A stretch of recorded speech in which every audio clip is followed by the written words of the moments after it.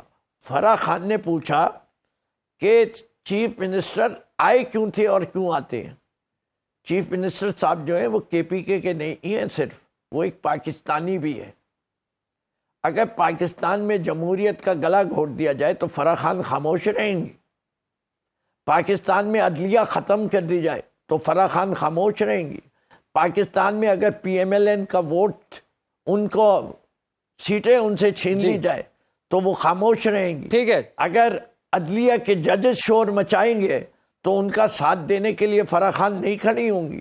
اگر پاکستان کی معیشت گرتی جائے تو یہ اپنے لب کشائی نہیں کریں گی. ٹھیک ہے، اگر یہ سب نہیں کریں گی، ٹھیک ہے سر، آپ کا پوائنٹ آ گیا، میں اس میں شامل کر لیتا ہوں عاجز دھامرا صاحب کو بھی. عاجز دھامرا صاحب، سر آپ کی تمام باتوں کی انہوں نے ایک ایک کر کے نفی کر دی. آپ کیا کہتے ہیں؟ آپ جی، میں نے کہا کہ اگر آپ اپنے کوآرڈینیٹر کا مجھے واٹس ایپ نمبر بھیج دیں، میں وہ آپ کو تصویر بھیج رہا ہوں جو نہ بھگدڑ ہے، نہ جلسہ ہے، نہ گراؤنڈ میں 100 لوگوں کے بیچ میں اگر کوئی چیز گر جاتی ہے تو میں اتفاق کرتا ہوں، مگر ڈیلیبریٹلی چیف منسٹر اور ان کے 4 گارڈ کے چیف منسٹر کی گاڑی کے چھت پہ رکھے اور وہ اس کے جوتے لگ کے کھڑے ہیں، تو آپ ہمیں پیغام دے رہے ہیں کہ آپ کی ثقافت کی ہمارے پاس یہ ویلیو ہے. اور دوسری بات، انہوں نے تو میڈیا کی گاڑیوں کو بھی توڑا. انہوں نے تو میڈیا کی گاڑیوں کو بھی توڑا. یہ اپنی اس پرانی روایت آج بھی برقرار رکھی ہوئی ہے نا پی ٹی آئی، کہ میڈیا نے کیا قصور کیا. اور دوسری بات کہ ان کے صوبے کے چیف منسٹر، میں نے پہلے ہی یہ کہا کہ کسی ویزا کی ضرورت نہیں ہے. اور یہ بھی بات واضح کرتا چلوں کہ ہمارے صوبے میں ہماری عوام نے، سیکیورٹی فورسز نے دہشت گردوں کی بہت ہی قیمت ادا کی ہے. دہشت گردی کی ہماری لیڈرشپ دہشت گردی میں شہید ہو چکی ہے. ہمارا کلیئر اسٹانس ہے دہشت گردی کے خلاف. اور کے پی کے چیف منسٹر دہشت گردوں کو اپنا بچہ قرار دیتے ہیں.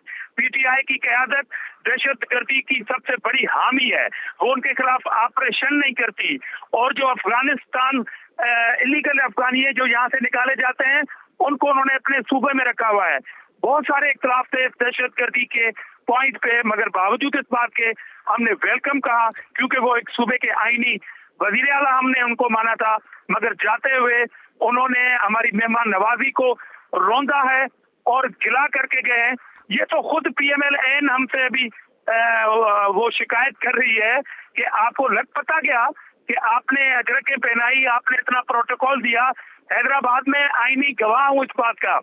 آپ حیدرآباد کے میڈیا کے کسی بھی دوست کو اسی پروگرام میں لے لیں اور ان سے پوچھیں کہ آپ یہ فیل کر رہے تھے کہ سندھ کے چیف منسٹر آ رہے ہیں یا کے پی کے چیف منسٹر آ رہے ہیں. جتنا پروٹوکول تھا وہ تو آپ کو اچھا لگا، وہ تو آپ واپس کر دیتے نا پھر.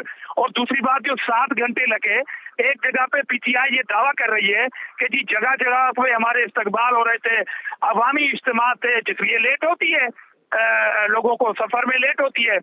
جہاں پر یہ کہتے ہیں رکاوٹ ہے، ان کے فوٹیجز اگر آپ کا چینل، آپ کے رپورٹر نے بھی چلائے ہیں تو ابھی سے پلیز چلا لیں.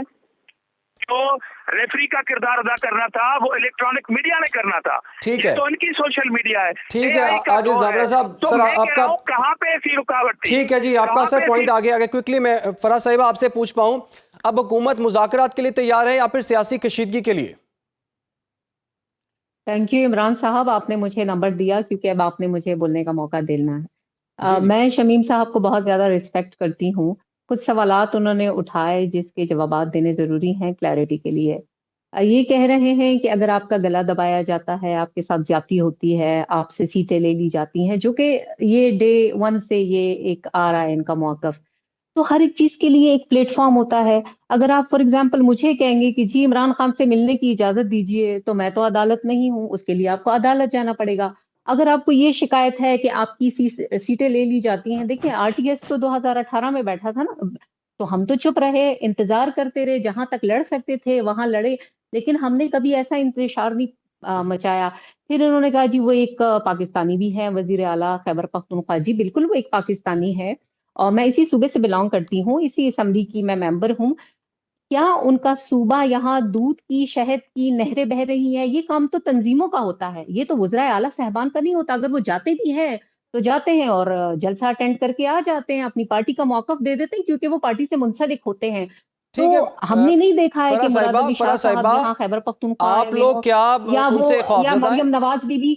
آپ ان سے جی کیا خوف زدہ ہیں جو ان کو پولیٹیکل سپیس نہیں دی جا رہی، نہ ہی پنجاب میں نہ ہی سندھ میں؟ آپ اگر مجھ سے یہ سوال کر رہے ہیں تو اس سوال کے بدلے میں میرا آپ سے یہ سوال ہے کہ خیبر پختونخوا کو اس حال میں چھوڑنا جہاں امن و امان کی اتنی بری صورتحال ہے، یہ عوام کے ٹیکس کے پیسوں پہ سیر سپاٹا کرتے پھر رہے ہیں. یہ میں نہیں، یہاں یہ 4 کروڑ عوام ان سے یہ سوال پوچھ رہی ہے. تو کیا یہ ان کا منصب اس بات کی اجازت دیتا ہے کہ آپ لیکن جائیے فراز وہاں صاحبہ، اس کے پنجاب میں باوجود بھی اپنے ایک کے پنجابی بعد بہن ایک بھائیوں گورنمنٹ جو ہے سے؟ ان کی کے پی میں آئی ہے، لوگوں نے انہیں الیکٹ کیا ہے. تو یہی تو سارا المیہ ہے نا.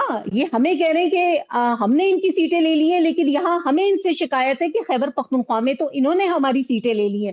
اب بتائیے اس کا فیصلہ کون کرے گا؟ لیکن ہمارے پاس اتنی عقل ہے کہ ہم نے کسی فورم پہ جانا ہے تو ہم وفاق میں ہیں، ہم اپنے آپ کو وہاں پروف کر رہے ہیں. ہم پنجاب میں ہیں، ہم وہاں اپنے آپ کو پروف کر رہے ہیں. مریم بی بی بارہا یہ کہتی رہتی ہے کہ میں جب پنجاب کو سنوارتی ہوں، اس کے بعد جب میں اس کی خدمت کرتی ہوں، ساتھ ساتھ میں اپنی خدمات جو ہے خیبر پختونخوا کی طرف بھی ٹھیک. ایکسٹینڈ کروں گی. کیا آپ نے کبھی سہیل افریدی صاحب یا اس سے پہلے جو ان کے وزیر اعلیٰ صاحبان رہے ہیں ان کے منہ سے کبھی ایسا سنا ہے؟ اچھا، دوسری بات، عمران صاحب، کیا یہی وزیر اعلیٰ صاحب پنجاب میں، لاہور میں، کراچی میں یہ کہہ سکتے ہیں کہ میں کراچی کو یا لاہور کو پشاور بنا دوں گا؟ جبکہ وہ یہاں جب آ کے کہتے ہیں کہ جی ہم پشاور کو کراچی بنا دیں گے، ہم جو ہے پشاور کو لاہور بنا دیں گے، تو لوگ سننے کے لیے ترستے ہیں اور چاہتے ہیں کہ آپ جلدی آئیے، اسے کراچی اور لاہور بنائیے. تو ان کا استقبال تو اس طرح ہوتا ہے.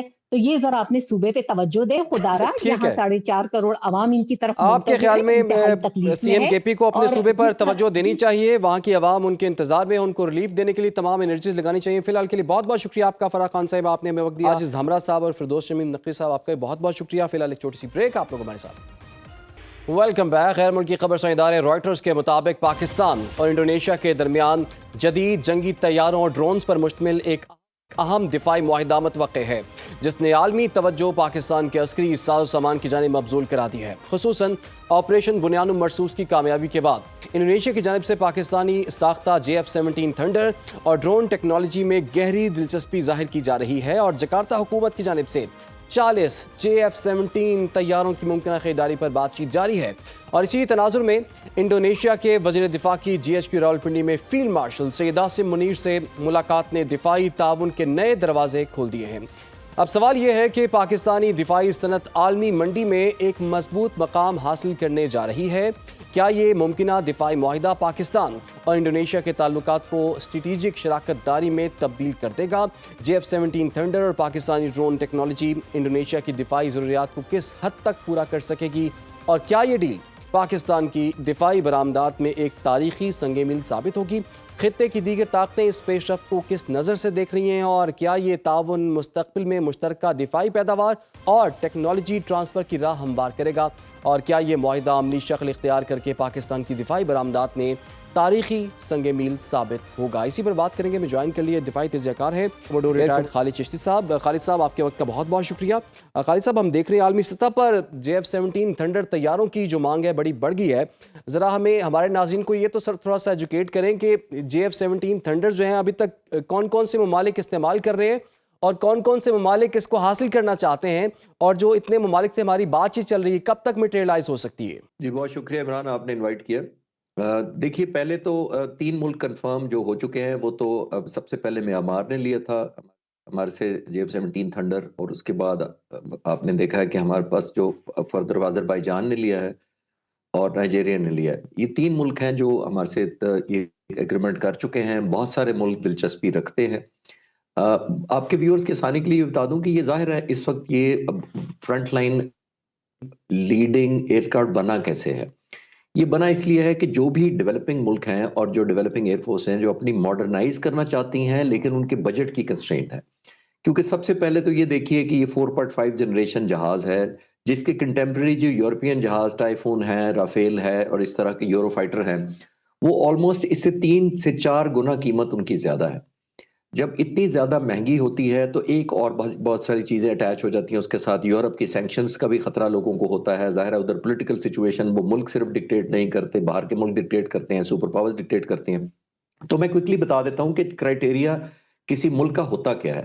نمبر 1 جب وہ جہاز خریدنا چاہتا ہے تو وہ یہ دیکھتا ہے کہ یہ جہاز خود اٹ سیلف مشین کیسی، یعنی انجن کیسا ہے، ایویونکس ہے، میزائل ہے، انٹیگریشن ہے، ٹریننگ ہے، فلائٹ سیفٹی ریکارڈ کیسا ہے.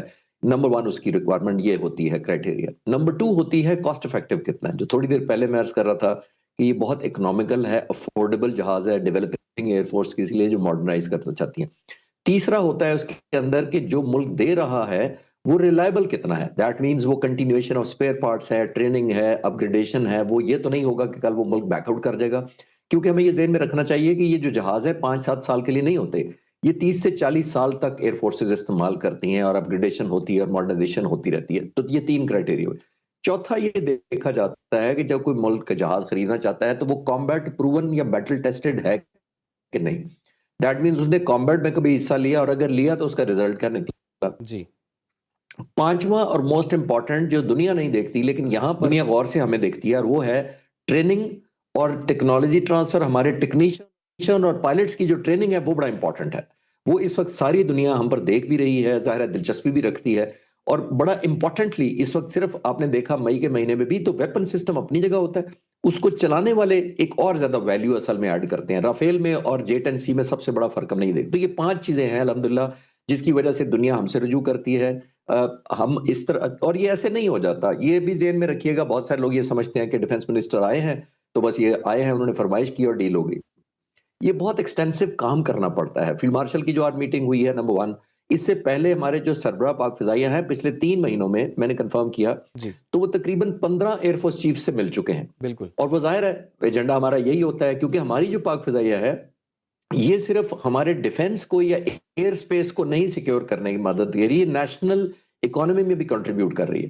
تو یہ ان یوزول ہے. آخری بات اس کے اوپر یہ ہے کہ دنیا میں 200 ملک ہیں اور کوئی ایئر فورس خود جہاز نہیں بناتی. یہ واحد ملک ہے پاکستان، الحمدللہ پراؤڈلی ہم یہ کہہ سکتے ہیں کہ یہ واحد ایئر فورس ہے دنیا میں جو اپنا فائٹر جہاز خود بنا رہی ہے.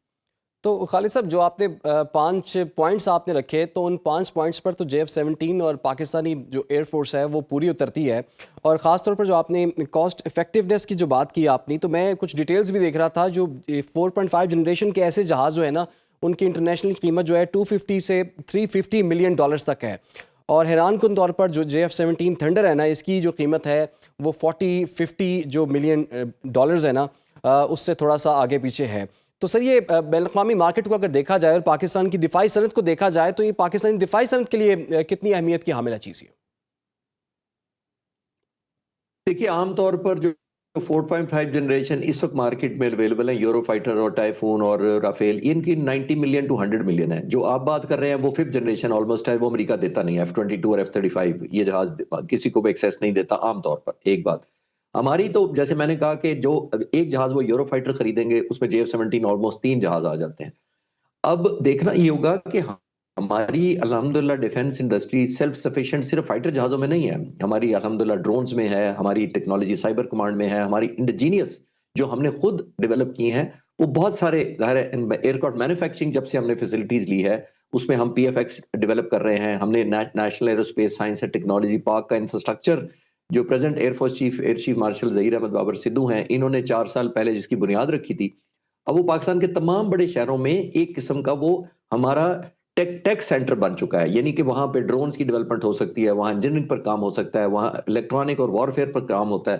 تو ہمیں ایک ورکنگ ہبز مل گئے ہیں الحمدللہ جہاں پہ یوتھ بھی انگیج ہو رہی ہے. آپ نے کہا کہ ہمیں فائدہ کیا ہوگا، یہ بہت بڑا ایک کنٹریبیوشن ہماری اکانومی کو بھی ہوگا، کیونکہ آپ دیکھیے IMF ہمیں 1 بلین دیتا ہے بڑی مشکل سے جب بھی ہم کہتے ہیں. تو یہاں اگر اتنے بلینز کے الحمدللہ اگر ایگریمنٹ کر پائیں گے، جس کا ہم نے انفراسٹرکچر بہت کوائٹلی پاک فضائیہ نے ڈیولپ کیا پچھلے 3-4 سالوں میں، ہماری کیپیسٹی بہت بڑی ہے. ہم نے مشیننگ، ٹولنگ اور اکوپمنٹ وہ لگائے ہیں جو ملٹی پرپز ہیں، جس کا مطلب یہ ہے کہ یہ نہیں ہے کہ اگر جہاز کا آرڈر نہ ہو تو وہ مشینیں فارغ رہیں گی یا ویسٹ جائیں گی. ان کے اوپر ہم ڈرونز اور انمینڈ ایریل وہیکلز اور یہ جو لوئٹرنگ منیشن اور کلر ڈرونز وغیرہ اس پر بن سکیں گے ان مشینوں پر. تو یہ ایک بہت بڑا ہماری اکانومی کو بھی بوسٹ ہے اور ہماری ڈیفنس انڈسٹری کے لیے بھی بہت بڑا فائدہ ہوگا. تو خالد صاحب جیسے کہ آپ اس کی اکنامک سائڈ کی جو بات کر رہے تھے، تو وزیر دفاع خواجہ آصف کا بیان 1-2 روز پہلے کا بڑا خاص بیان ہے، جس میں انہوں نے کہا کہ جس حساب سے ہمیں طیاروں کے آرڈرز مل رہے ہیں نا، تو ہمیں 6 ماہ بعد IMF کی ضرورت نہیں ہوگی. تو آپ واقعی سمجھتے ہیں کہ اس چیز میں اتنا پوٹینشیل ہے کہ ہمیں معاشی طور پر مستحکم کرنے کے لیے بھی یہ انڈسٹری جو ہے وہ رول پلے کر سکتی ہے؟ ظاہر ہے ڈیفینس منسٹر کے پاس تو بہت زیادہ ایکسیس ہوگا انفارمیشن کا، لیکن یہ میں ایک چھوٹا سا کوشچن ضرور دینا چاہوں گا کہ دیکھیے ہماری ابھی بھی ڈپینڈنسی چائنا پر ہے، آلموسٹ 40-60 58-42 کی ریشو سے وہ بھی ہے. انجن ابھی بھی رشیا کا ہے جس کا آلٹرنیٹ چائنا ڈیولپ کر چکا ہے، اس کی ڈپینڈنسی ہماری پھر ڈائریکٹ چائنا پر ہو جائے گی. ہمارے ابھی بھی را مٹیریل ہم تھوڑا ڈپینڈنٹ باہر ہوتے ہیں. تو جب ہم ایسی کوئی کل پرسوں سے رائٹر نے اور کچھ نیوز دی جو تھوڑی فیک بھی تھیں، پھر سعودی عرب کی ایک نیوز چل گئی کہ جیسے ہمارا بس ڈیل ہو گیا اور پیسے بھی ایڈجسٹ ہو گئے اور ہمیں آ بھی رہے ہیں. تو اگر ہم ایسی باتیں کرتے ہیں تو وہ جو مینوفیکچررز ہوتے ہیں اور جو آؤٹ سائڈ پاکستان ہوتے ہیں، وہ raw material, electronics warfare, components جس پر ہم ڈپینڈنٹ ہوتے ہیں، کیونکہ باہر موسٹلی پرائیویٹ کمپنیاں بھی ہیں، تو وہ اپنی قیمت بڑھا دیتی ہیں کہ جی ہم کیونکہ آپ کی ڈیل ہو گئی ہے اور اتنے کی ہوئی ہے تو اس کا مطلب ہے آپ بہت پروفٹ کمائیں گے. تو وہ بڑا ہمیں کیئرفل دیکھنا پڑے گا کہ ہم دنیا کو ایک فالس قسم کی ایکسپیکٹیشن نہ ڈیولپ کریں. اور ظاہر ہے دوسری ایک اور ایلیمنٹ ہو جاتا ہے جب ہم پری میچور کسی لیے کنفرمیشن دے دیں اگر کسی ڈیل کی، جیسے سعودی عرب کی بہت سارے میڈیا نے باتیں کرنے کی اور میں نے کہا ایسا نہیں ابھی ہوا. تو ہوتا یہ ہے کہ بہت سارے انٹرنیشنل پلیئرز پریشر ڈالنا شروع کر دیتے ہیں ان ملکوں پر کہ پاکستان سے کیوں لے رہے ہیں. جیسے میں نے کہا کہ پوری دنیا میں بہت کم ملک ہیں جو فائٹر جہاز بناتے ہیں اور اس سے بھی کم ہے جو ایکسپورٹ کرتے ہیں. تو ظاہر ہے ایک ٹیل ٹوسٹنگ شروع ہو جاتی ہے کہ آج تک پچھلے 60-70 سالوں میں جب سے ہم فائٹر جہازوں کو دیکھتے آ رہے ہیں وہ مونوپلی رہی ہے یورپ کی اور امریکہ کی. سر جیسے کہ آپ نے ذکر بھی کیا ہے کچھ ممالک کا، تو لیبیا، سوڈان، بنگلہ دیش، انڈونیشیا اور سعودی عرب کے ساتھ جو ہے نا JF-17 تھنڈر کے حوالے سے، کی فروخت کے حوالے سے بات چیت چل رہی ہے. پھر آپ نے کہا کہ جب یہ باتیں، یہ خبریں سامنے آتی ہیں تو انٹرنیشنل پریشر جو ہے وہ بھی سامنے آتا ہے. آپ کو لگتا ہے کہ جن ممالک کے ساتھ ہماری بات چیت چل رہی ہے اس پر کوئی عالمی دباؤ آ سکتا ہے پاکستان پر؟ نہیں، پاکستان پر نہیں، ہم تو ڈیولپ کر چکے ہیں جہاز. دیکھیں ہم نے کوئی رول بیک تو نہیں ہمیں پریشر آئے گا. میں ان ملکوں کی بات کر رہا ہوں جو بائرز ہوتے ہیں، یعنی عام طور پر اگر کوئی ویسٹ ڈیپینڈنٹ ہے، کوئی امریکہ سے فائٹر جہاز خرید رہا ہے یا رشیا سے خرید رہا ہے. میں چھوٹی سی ایک آپ کو مثال دے دیتا ہوں. آذربائیجان ہے، اس کے روس سے بہت اچھے تعلقات ہیں. روس کی ڈیفینیٹلی انٹرسٹ تھی کہ SU-30 اس کو بیچے، لیکن ہم نے JF-17 تھنڈر کا ایگریمنٹ کر لیا. تو یہ دیکھ رہے کانفلکٹ آف انٹرسٹ ہو جاتا ہے کسی بڑی پاور کے ساتھ اس ملک کا جب وہ ملک خریدتا ہے جہاز. میں اس کی بات کر رہا ہوں. تو میں نے ایک مثال سے آپ کو واضح کرنے کی کوشش کی کہ بڑے ملکوں کا پھر یہ پریشر بلڈ ہو جاتا ہے کہ ان سے نہ لے. اور آخری بات اس سوال کے جواب میں بڑی امپورٹنٹ بات یہ ہے کہ جو بڑے ملک ہوتے ہیں کیونکہ ان کی اکانومی بڑی ہوتی ہے، ان کی انڈسٹری بڑی ہوتی ہے، ان کا پروفٹ کا مارجن بہت زیادہ ہے، 1:3 تو میں بتا چکا ہوں، 1/3 ہماری پرائس ہے. تو وہ کیا کرتے ہیں پھر وہ انسینٹو زیادہ بہتر دے کر ہمارا سودا خراب کر سکتے ہیں کہ بھئی ہم آپ کو ڈیلیوری جلدی دے دیں گے، ان کی مینوفیکچرنگ زیادہ ہے، ہم آپ کو ڈسکاؤنٹ دے دیں گے، ہم کو پیمنٹ آپ کو سٹریچ کر دیتے ہیں کئی سالوں کے اوپر. تو اس طرح کے انسینٹو دے کر دوسرے ملک پھر اس طرح کی ڈیل کو پریشرائز کر کے پاکستان سے ہٹانے کی کوشش کرتے ہیں. میں اس سینس میں عرض کر رہا تھا. ٹھیک ہے. اچھا سر، بنیانو مرسوس میں ہم نے جس طرح سے دیکھا کہ پاکستانی فضائیہ نے جو پرفارمنس دی ہے اور چائنیز ٹیکنالوجی کی بھی بڑی بات ہوتی رہی، تو ایک بڑا کمپیریزن ہوتا رہا کہ مغربی ٹیکنالوجیز ورسز چائنیز ٹیکنالوجیز یا پاکستانی ٹیکنالوجی. تو اس کو آپ آنے والے دنوں میں کس طرح سے دیکھ رہے ہیں؟ اور جس طرح سے یہ ڈیلز ہو رہی ہیں، مذاکرات ہو رہے ہیں اور فروخت کے حوالے سے جو معاہدے ہو رہے ہیں، اس پہ اس کا کیا امپیکٹ دیکھتے ہیں آپ؟ عمران دیکھیے اب ٹیکنالوجی ہے، یہ کسی میراث رہی نہیں ہے. اب وہ زمانے چلے گئے کہ آپ ٹیکنالوجی کو کیپ کر سکتے تھے، آپ آئسولیٹ کر سکتے تھے، آپ ایئر ایویشن یا کمبیٹ کی جتنی مشینری اکوپمنٹ ہے اس کو ٹاپ سیکرٹ رکھ سکتے تھے. وہ تو رہا نہیں ہے. نمبر 1 ڈیجیٹائلائزیشن کا زمانہ ہے، نیٹ ورکنگ کا زمانہ ہے. اب وہ اس کو آپ روک نہیں پاتے. اب جو آپ کر سکتے ہیں وہ یہ کر سکتے ہیں کہ ایک ایلیمنٹ آف سرپرائز خود تیار کریں. جیسے پاک فضائیہ نے آپ نے نوٹ کیا ہوگا جتنی امپلائمنٹ کی تھی، ویپنز اپنی جگہ ہیں. J-10C تو 3 سال سے پاک فضائیہ اڑا رہی تھی اور اویلیبل تھا، اور دنیا کے کسی ملک نے اس کا جہاز کا آرڈر نہیں دیا تھا. اس کا کیا مطلب؟ اس کا مطلب یہ ہے کہ ایکوپمنٹ اپنی جگہ ہے، اس کی کیپیبلٹی اپنی جگہ ہے. جو آپ نے اسٹرینتھ استعمال کرنی ہے دشمن کی ویکنسز کے خلاف، یہ آپ کو ایڈوانٹیج دیتی ہے. J-10C کا اگر پیپرز پر مقابلہ کیا جاتا، کسی بھی آپ ایویشن انتھیوزیاسٹ سے پوچھیں یا میرے جیسے جو کامنٹ کرتے ہیں ان سے پوچھیں، تو پیپرز پر رافیل جہاز بہت اچھا ہے J-10C سے. کہاں ہم نے فرق ڈالا؟ وہ یہ فرق ڈالا کہ ہمارے فائٹر پائلٹس نے 3 سال under the leadership of air chief تیاری کی، رافیل کی کمزوریاں پڑھی، اپنے انوویشن لگائی ٹیکٹکس پر، ایسے طریقے ایجاد کیے جو سرپرائز دے سکتے تھے اینیمی کو. بالکل ظاہر ہے جب حملہ ہمارے پر ہوا تو سب کچھ تو انڈیا کے حق میں تھا. رات کو 12:30 بجے 6 اور 7 مئی کی درمیانی رات حق میں ان کے تھا. انیشیٹو انہوں نے لینا ہے، سرپرائز ان کے پاس تھا، ٹائمنگ انہوں نے چنے، جگہ ہمارے خلاف ہمارے ملک کے اندر انہوں نے چننی تھی، اور چوائس آف ویپنز بھی ان کا تھا. تو اتنی ایڈوانٹیج کے باوجود پاکستان کی فضائیہ تو ریئیکٹیو تھی، یعنی جب وہ آئیں گے تو ہم جائیں گے. ہم نے تو انیشیٹو نہیں لینا تھا. اس کے باوجود یہ ریزلٹ پیدا کرنا، اس کا مطلب ہے کہ پیس ٹائم تیاری اتنی زیادہ کی گئی تھی کہ دشمن کو ہم نے سرپرائز دیا. بالکل خالد صاحب آپ نے درست کہا, دشمن کو سرپرائز دیا اور پوری دنیا نے یہ سرپرائز دیکھا بھی اور اس کو محسوس بھی کیا, اور پاکستان کی پرفارمنس کے حوالے سے ایکنالجمنٹ بھی ہوئی. بہت بہت خالد چشتی صاحب آپ نے ہمیں وقت دیا. اس کے ساتھ ہی پروگرام کا وقت ختم ہو جاتا ہے. اجازت دیجیے, اللہ حافظ.